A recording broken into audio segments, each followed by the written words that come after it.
The seaside town of Rothesay on the Isle of Butes is a picturesque place to live or visit, located off the Scottish coast. It has a population of just over 4,500 people and is popular with tourists, holidaymakers and families alike. Frequently voted a beautiful place to visit with some extraordinary scenery. And there is a wonderful sense of community spirit. Everyone knows each other and people often leave their doors unlocked. However, the safety and security of this tight-knit community would be shattered. One summer night in 2018, Alesha MacPhail was born on October 22, 2011, to parents, Georgina and Robert. Although her parents had separated when she was a baby, she remained their absolute priority, and they both doted on her. She was bright, inquisitive, and loved being around people. She was described by her teacher as someone who loved to learn and always took great pride in her own work. Alesha was very friendly and welcome everyone first thing in the morning at breakfast club. She was a considerate child who loved being part of a group, and she was popular with all the other children. Her mother, Georgina, lived in North Lanarkshire with Alesha's younger sister, Courtney, and her father, Robert, lived on the Isle of Bute with his parents. The island is where Alesha would frequently spend time. Her parents ensured that she would see as much as she could of Robert and his parents too. She would spend every other weekend on the island, and in the summer of 2018 she made a trip over there to start her summer holidays on the evening of July 1st at around 11 p.m. Tony McLaughlin, who was the girlfriend of Alesha's father, Robert's, she checked on Alesha and saw that she was sound asleep in her bed. Knowing this, she too called it a night and headed to bed herself. As this community was small and close-knit, the key was left in the front door. While Tony was checking on Alesha, a teenage boy named Aaron Campbell was in the midst of a house party, getting drunk and celebrating the end of his exams. 16-year-old Aaron also lived on the island, having moved there at a young age from England with his parents, Jeanette and Christopher, and his younger sister. He would describe his home life as difficult. He claimed he frequently argued and fought with his mother and alleged that she drank heavily.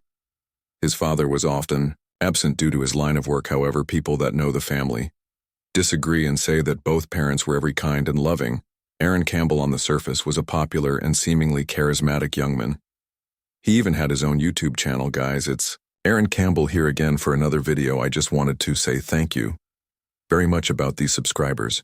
He documented various things about his life, including his sporting activities, music.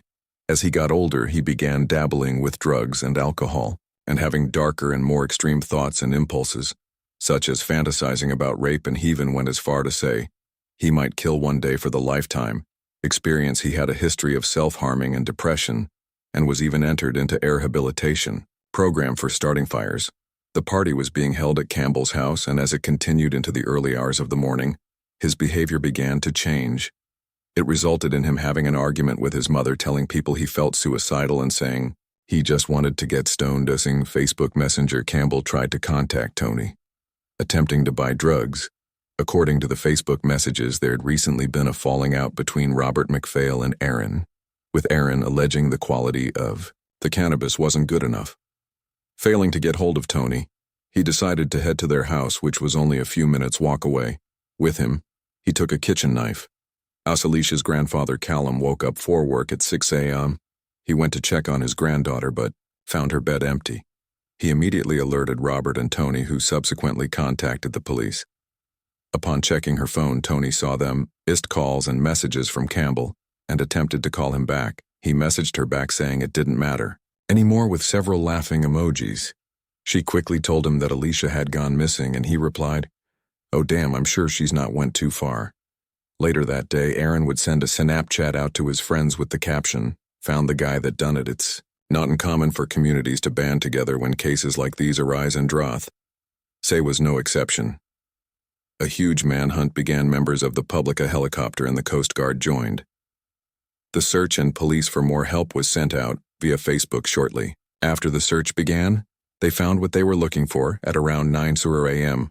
The police were called as a local man who discovered Alesha's lifeless and naked body in a wooded area about 15 minutes from her home. Tragically, her mother, Georgina, would find this out via Facebook.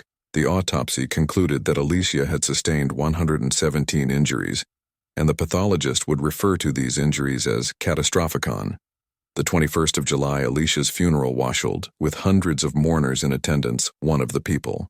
Grieving the loss of Alesha, and who was involved in the initial search for her, was Aaron Campbell, Aaron's mother. Looking for answers and anything she could do to help, she decided to check her CCTV cameras, installed outside her home, in the hopes of picking anything up. Upon looking at the footage, her heart dropped.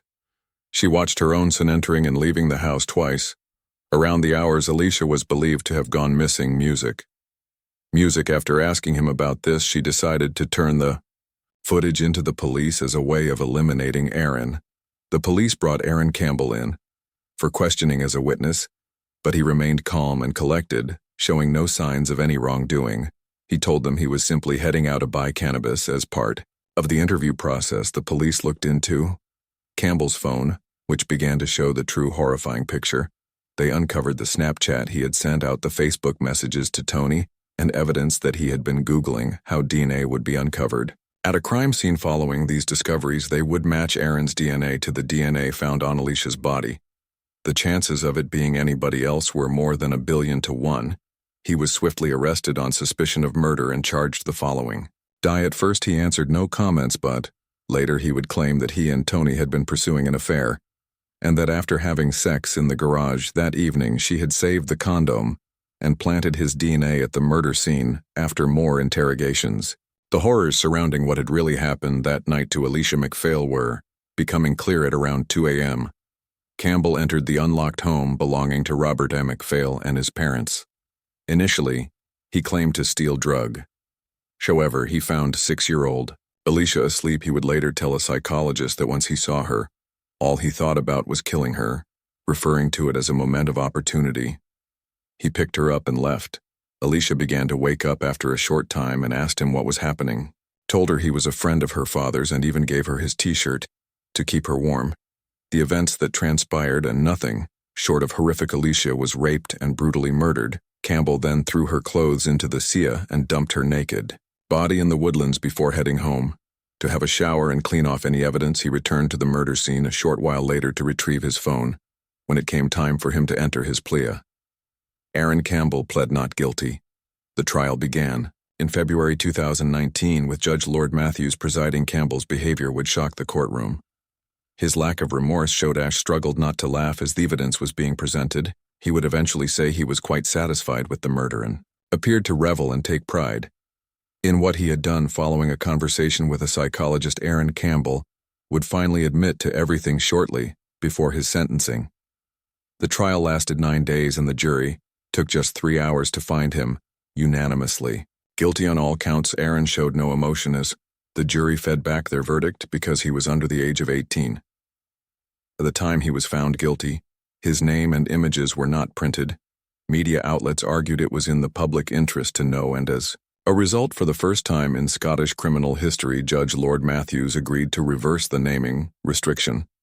On the 21st of March 2019, Aaron Thomas Campbell was sentenced to 27 years in prison for the abduction, rape, and murder of Alesha MacPhail.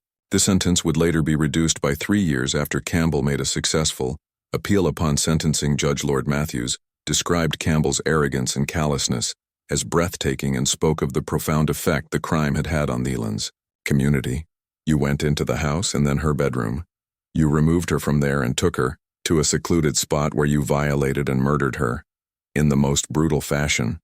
The details of that were revealed in the evidence, and I do not intend to go over them again. Your attitude was clearly demonstrated by the evidence that you posted an image of yourself in a mirror while making a joke that you had found where the murderer was hiding.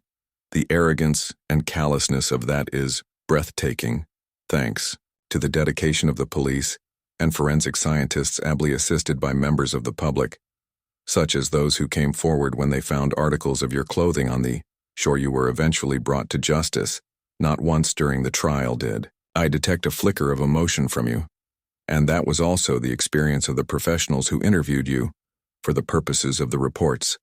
The nature of these appalling offenses and what I have read in the reports make it clear to me that reintegration, rehabilitation, while these are important considerations, are remote possibilities, and neither your best interests nor Anyone else's will be served by a speedy return to the community, since his sentencing Aaron Campbell has been disowned by his family, and police officers and detectives have warned that he bears such a threat to society.